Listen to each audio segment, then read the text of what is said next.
Buonasera e ben ritrovati con il TG Flash di New Sicilia. Di seguito i titoli più importanti del pomeriggio. Incidente sul lavoro a Scordia in provincia di Catania. La vittima è Nunzio Mazzone, un muratore di 64 anni precipitato dal secondo piano di un'abitazione. Vano si è rivelato l'intervento del 118 che non è riuscito a salvare l'uomo. La politica, le leggi approvate nel 2024 dall'ARS hanno impegnato oltre 2 miliardi, è ciò che emerge dal rapporto annuale sulle politiche finanziarie nella legislazione regionale.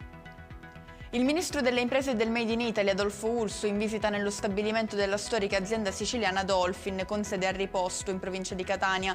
L'azienda incarna pienamente l'identità siciliana e rappresenta un esempio concreto di ciò che rende unico il nostro Made in Italy, ha commentato il ministro Urso. Passiamo allo sport, trasferta vietata a Catanzaro per i tifosi del Palermo, lo ha deciso il prefetto del comune calabrese, disponendo un'ordinanza di divieto in occasione del match di Serie B previsto per il 26 aprile. Non potevamo fare altrimenti dopo gli episodi di violenza avvenuti tra le tifoserie durante lo scorso campionato, ha spiegato il prefetto. Chiudiamo con le previsioni meteo per domani in Sicilia, a prevalere saranno cieli sereni e temperature massime intorno ai 20 gradi. E con questo è tutto, prossimo appuntamento domani alle 13:30, grazie per averci seguito, buona serata.